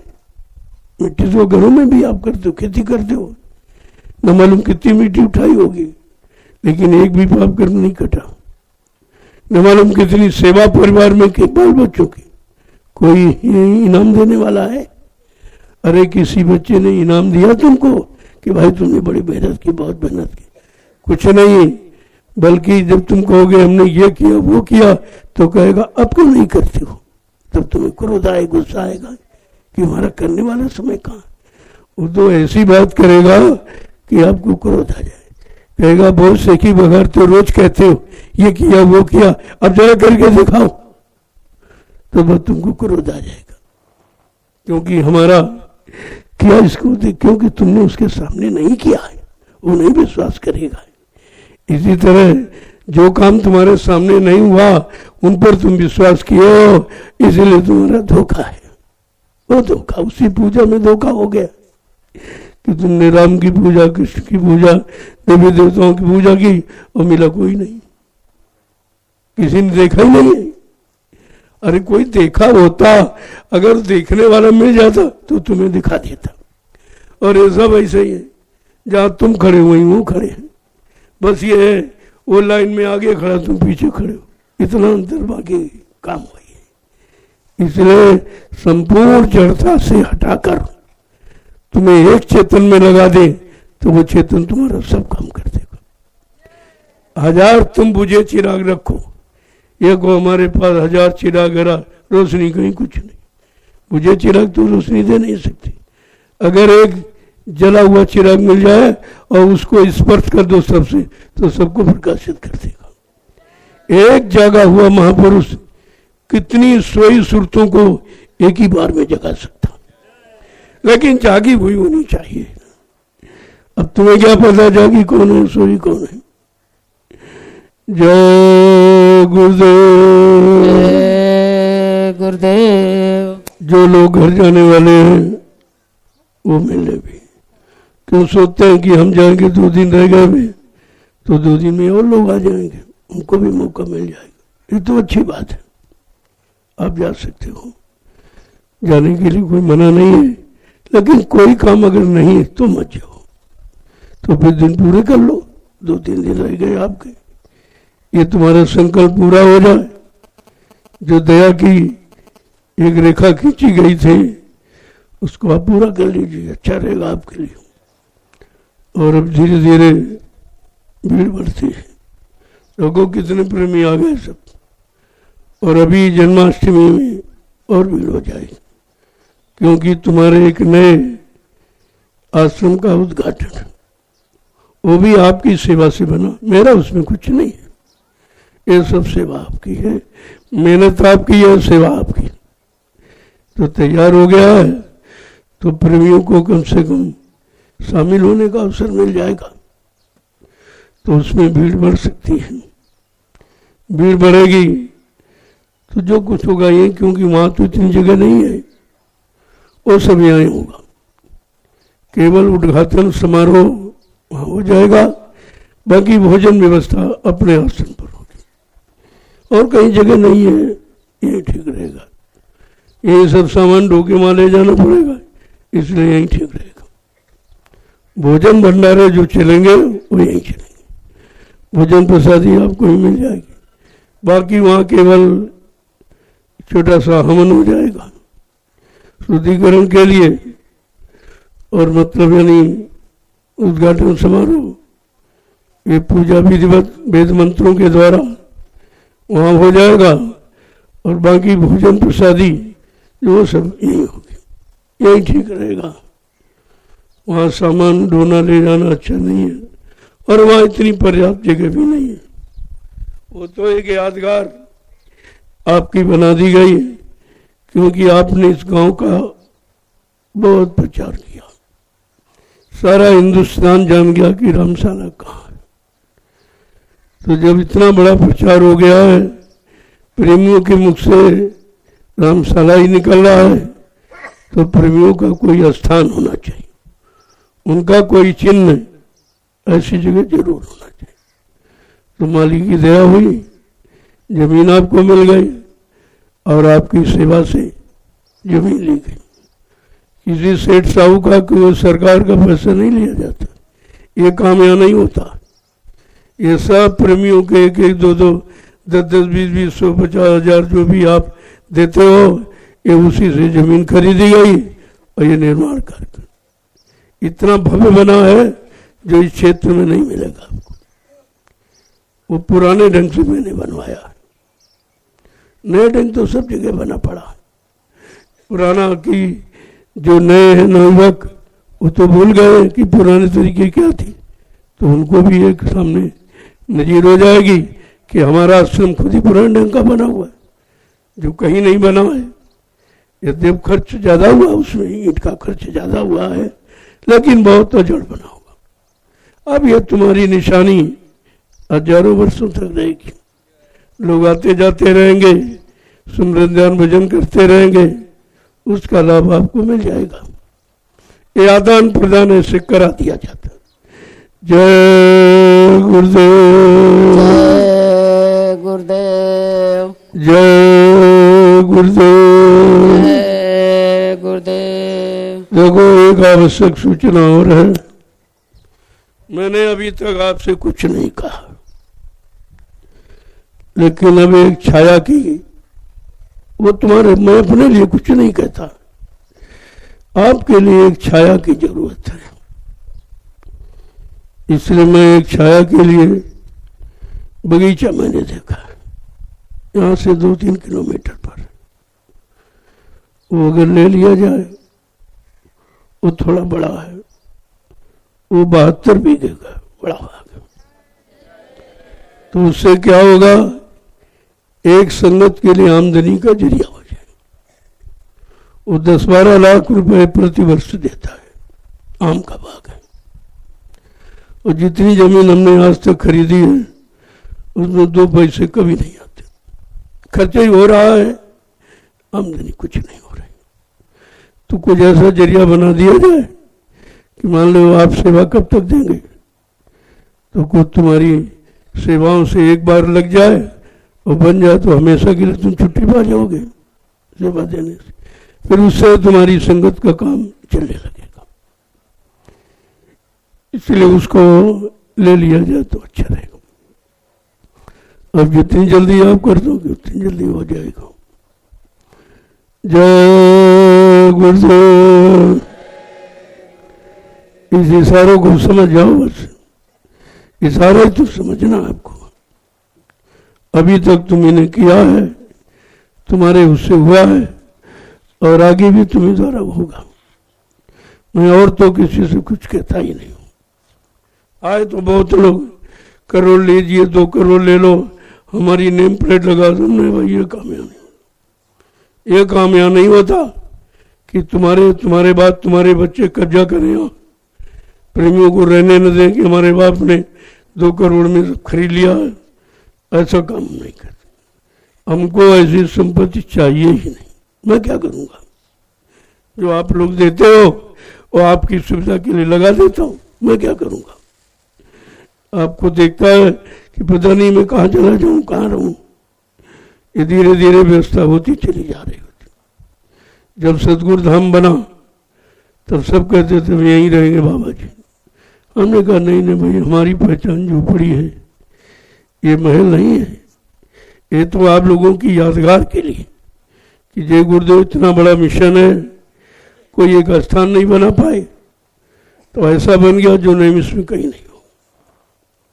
केवल एक मेन गेट जो मुख्य द्वार, उसी की उपमा कोई नहीं कर सकता, कोई नहीं बनवा पाया ऐसा। तुम पूरे नैमिषारण्य घुमाओ, इस तरह का कहीं नहीं आपको मिलेगा। आपकी छोटी सी सेवा ने कितना बड़ा काम कर दिया, वो भी आपका है और ये भी आपका है, और तीसरा ये हरदोई में वो भी आपका। ये सब आपकी गाड़ी कमाई से लिया गया। इसमें कोई ये नहीं कह सकता हमारा हमारा, नहीं, ऐसा नहीं, सबका, सबने दिया, सबका। चाहे वो 1 रुपया देता हूं, चाहे 1 लाख देता हूं, लगा तो वही है। तो इसलिए ये प्रेमियों का है, प्रेमियों का रहेगा, इस पर किसी का कोई अधिकार नहीं होगा। जब मैंने अपने नाम 1 इंच जमीन नहीं ली तो कौन कह सकता। यही होता जब करने वाला अगर लोभी लालची होगा तो काम बिगड़ जाएगा। जिनको कछु ना चाहिए वो शान के शाह, वो बादशाह के बादशाह है, जिनको कुछ चाहिए नहीं। हम क्या करेंगे? जब हम संदेश देते साथ नहीं जाएगा, साथ लेके क्या, जब हम वही काम करें फिर कौन मानेगा? इसलिए ऐसा काम नहीं करते। हमारे नाम 1 इंच जमीन नहीं है, मेरे नाम 1 रुपया कहीं जमा नहीं है, और जितना आप देख रहे हो ये सब तुम्हारा, तुम्हारे काम के लिए है, तुम्हारी सुविधाओं के लिए। अब यह है कि मनमानी तरीके से हम खर्च नहीं होने देंगे, इतना तो रखते हैं अंकुश, कि उन्हीं प्रेमियों ने हमारे हाथ में दिया है, वो जिम्मेवारी हमारी है। इसलिए मैं अपने तौर तरीके से आवश्यकता अनुसार खर्च करूंगा, और वो आपके लिए खर्च होगा। कोई मैंने अपने लिए तो कुछ बनाया नहीं कि कोई मकान, कोई कोठी बना लूं, कोई बैंक बैलेंस कर दूं, कोई ये कुछ नहीं। ये काम हम नहीं करते, ये सबको मालूम है, और यही कोई कर नहीं रहा। इतने मिशन हिंदुस्तान में है, ये काम कोई नहीं करता। किसी का 20 करोड़, किसी का 50 करोड़ निकला, किसी का 100 करोड़ निकला, लेकिन यहाँ 2 पैसे कोई बता दे, 2 पैसे, क्योंकि ये काम परमार्थ का, परमार्थी काम वही कराएगा जो स्वयं परमार्थ को जानता हो और स्वयं परमार्थ की विचारधारा से अपने आप को चलाता हो। क्योंकि प्रेमियों का धन है, मैं इसको बर्बाद नहीं होने। इस पर बहुत से लोग आए कि चलो बहुत संगत बढ़ रही है, खूब पैसा आएगा, खूब लूटेंगे, खाएंगे। हमने भाई ये काम, ये उम्मीद करके हमारे पास मत आना। मैंने पहले ही कह दिया कि मथुरा की कोई घटना यहाँ दोहराई नहीं जाएगी, तो मैंने बता दिया लोगों को, तो क्या। इसलिए बहुत आए चले गए, बहुत आए चले गए, और बहुत चले जाएंगे। जो इस भावना से आएगा कि लूटना है, घसूटना है, ये करना, वो करना, वो हमारे यहाँ टिक नहीं पाएगा। इसको निस्वार्थ सेवा करना, अपना परलोक बनाना, अपनी जीवात्मा का कल्याण कराना, वो मेरे यहाँ टिकेगा। ये दरबार ही ऐसा, ये दरबार इसी काम के लिए। तभी तो लोगों को समझ में नहीं आता कि दुनिया के लोग ये करते हैं, वो करते हैं, और ये कुछ नहीं करते। तो भाई वो हमको करना नहीं है, जो लोग करते हैं वो हमको नहीं करना, नहीं हमारे उनमें अंतर क्या होगा। अब कम से कम मीडिया पत्रकार ये कहने लगा कि हिंदुस्तान में एक महात्मा जो झोपड़ी में रहता, बाकी कोई नहीं, बाकी कोई नहीं, सब महलों में रहते। तो ये ऐसा मत है, संत मत। इसमें तो कहा कि जो घर फूके आप ना चले हमारे साथ। कभी से ने कहा अरे भाई जो अपने घर में आग लगा दे वो मेरे साथ चले।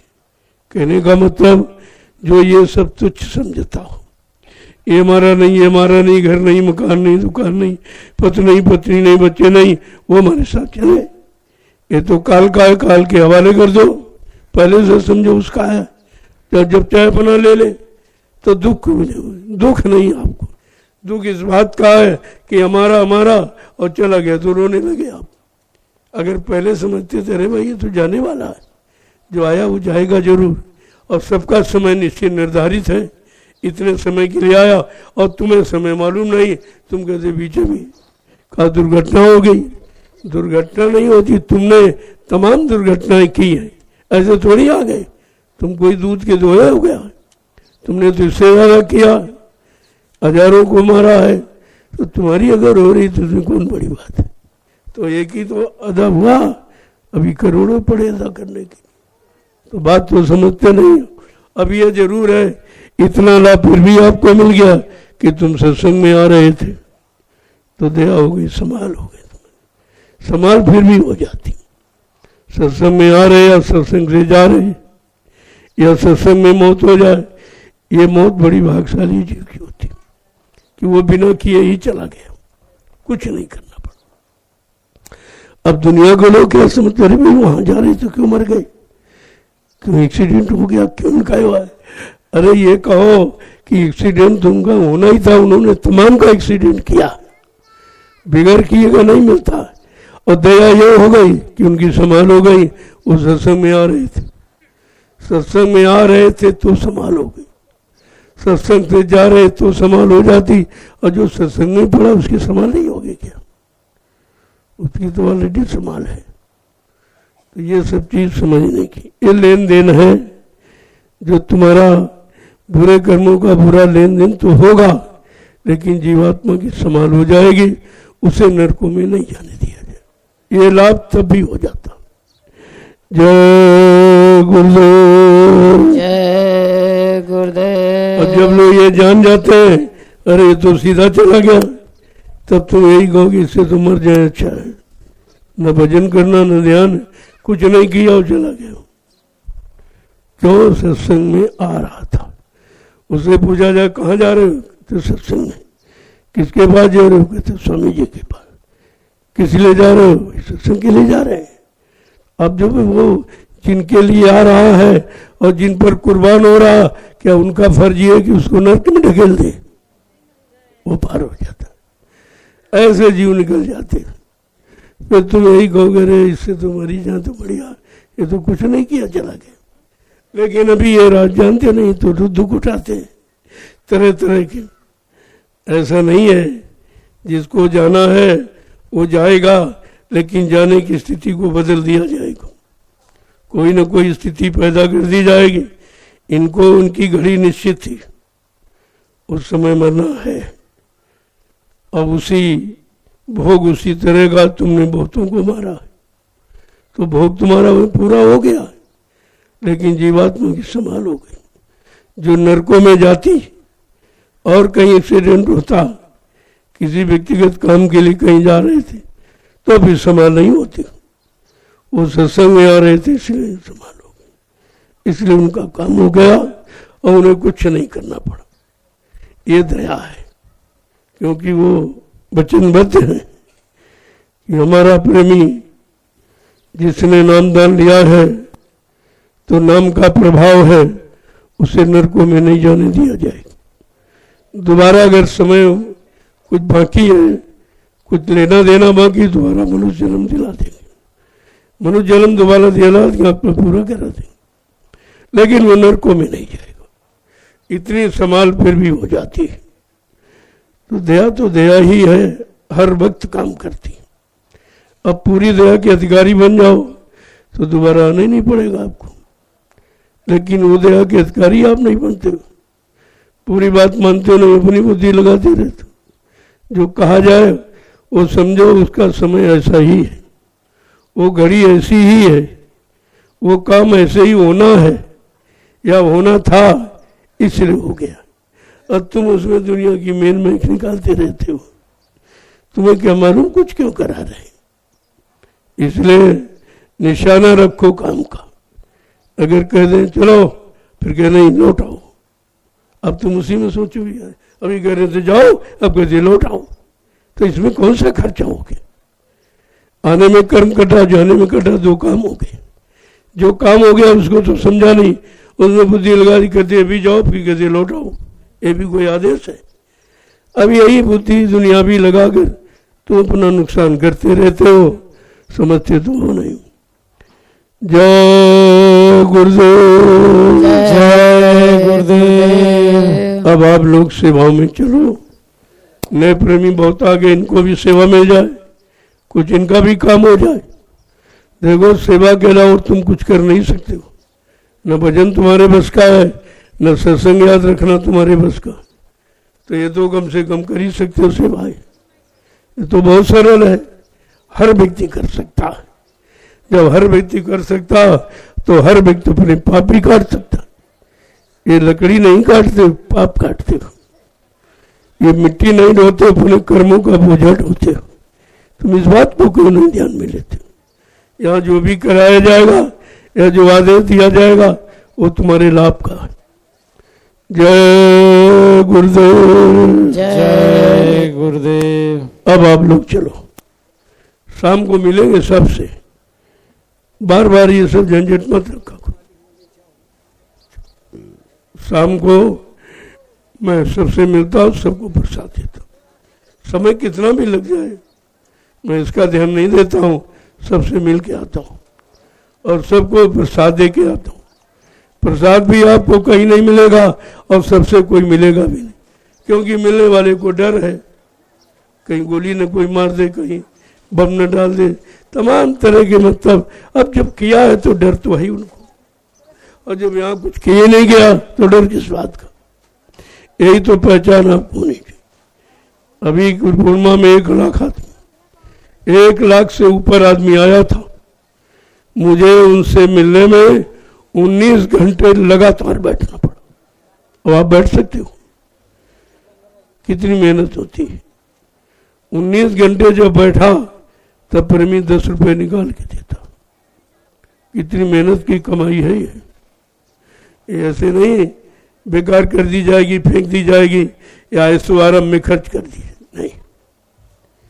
मैं शुरू में प्रचार में चलता रहा, अगर प्यास लगती थी तो हैंडपंप से पानी पीता था, लेकिन 1 बोतल कभी खरीद के नहीं, आज तक भी नहीं, कभी आज तक 1 बोतल खरीद के पानी नहीं पिया। संगत के धन की इतनी चिंता होती है, तब ये सब काम आपको दिखाई दे रहा हूं। ऐसे थोड़ी हो गया सब, तुम्हारे एक एक पैसे को बचा के रखा गया और सब तुम्हारे काम में लगा दिया गया। अब जितनी संख्याएं बढ़ रही है, अगर जमीन हो तो कहाँ बैठा लोगे? आप बैठेंगे कहाँ? आप भोजन कहाँ करेंगे? आप साधना कहाँ करेंगे? आप नहाए धोएंगे कहाँ? दिशा मैदान कहाँ जाएंगे? तो जमीन की तो आवश्यकता है, बगैर जमीन के तो कुछ नहीं होगा। और उसी में आपकी सेवा लगाई जाती। अगर कुछ बढ़ा के दे तो जल्दी काम हो जाए। जल्दी काम चाहते हो तो आपको उसके लिए जल्दी करनी पड़ेगी, नहीं तो हमारा तो धीरे धीरे होता रहेगा। मैंने कभी कुछ कहा नहीं आपसे, लेकिन अगर कुछ लोग कहते थे ये व्यवस्था नहीं, ये व्यवस्था नहीं, तो हमने भाई व्यवस्था बगैर धन के नहीं हो सकती। अगर आप सेवा दो तो जल्दी करा दिया जाए, सब व्यवस्था हो जाए। जो तुम चाहते हो सब हो जाएगा, लेकिन अब 10 रुपए में थोड़ी हो जाएगा। दुनिया की महंगाई हो गई है, लेकिन दक्षिणा वो 10 रुपये देते, वहाँ महंगाई नहीं अभी आई।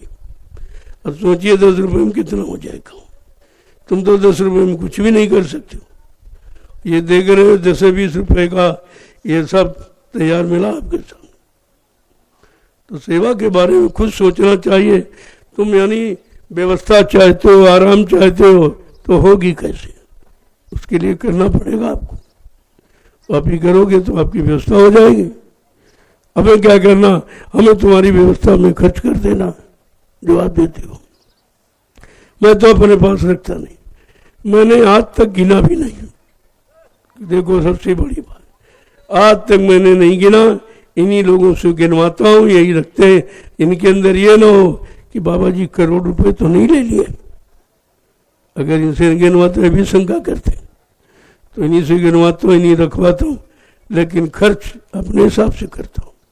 उसमें कोई छूट नहीं है, वो बर्बाद नहीं होने देंगे। आवश्यकता अनुसार जहाँ जरूरत है उसी में आपका खर्च हो रहा, और वो जरूरत आपकी पूरी करने की, और किसी मद में नहीं खर्च होता, तो आपकी व्यवस्था के लिए खर्च।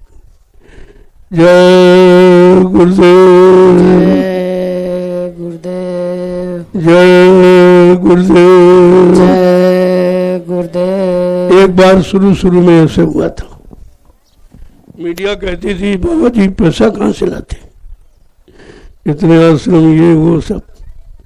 पहली बार मैंने गुरु पूर्णिमा कार्यक्रम में मिस में किया था, 5-6 लाख की भीड़ थी। तो जब सत्संग हो रहा था, सत्संग समापन में आया, तो मैंने प्रेमियों से कहा कि भाई ये हमारी बैंक देखना चाहती, इनको बता दो, इनको बैंक बता दो जरा। अरे कोई मतलब कोई 100 रुपये, कोई 10 रुपये, कोई 1000 रुपये सब फेंकने लगे। तो 1 घंटा में तो सब नोट गिर पाया, बिल्कुल बरसात जैसे हो रही। ये देखकर बड़ा आश्चर्यचकित रहे, भी तो कुछ कहा है नहीं, ये अपने आप प्रेमी फेंक रहे हैं। हमने वो फेंक नहीं रहे, वो आपको अपनी बैंक दिखा रहे हैं कि बैंक क्या है। और जब 4 बोरा नोट इकट्ठा हुआ, हमने कहा ये बैंक है, नोट करो उसको, नोट करो, सब बताना पूरे देश को कि बाबा जी की ये बैंक है। अरे कहना भाई ये तो श्रद्धा लोगों की है, हमने ये श्रद्धा सेवा बैंक है, ये वो दूसरी बैंक नहीं है।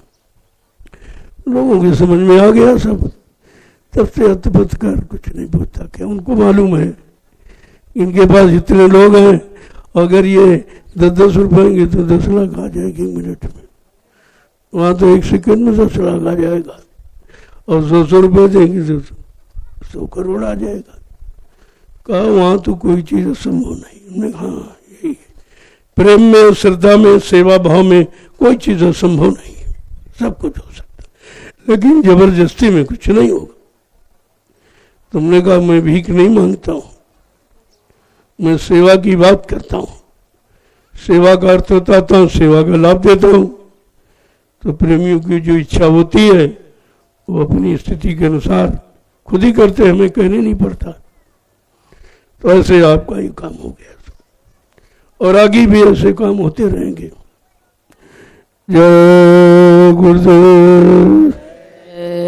गुरुदेव। अब आप चलिए सेवा। देखो मौसम अच्छा है, प्रकृति भी आपके साथ है कि चलो ये लोग आए हैं तो सेवा करने कुछ, तो इनको बता दो कहाँ कहाँ सेवा होनी है, जानकारी दे दो, और जो जाने वाले हैं वो आ जाए, मैं उनसे मिल लूंगा और प्रसाद दे दूंगा।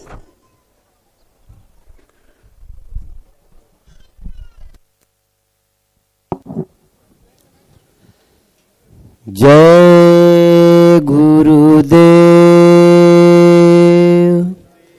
जय गुरुदेव,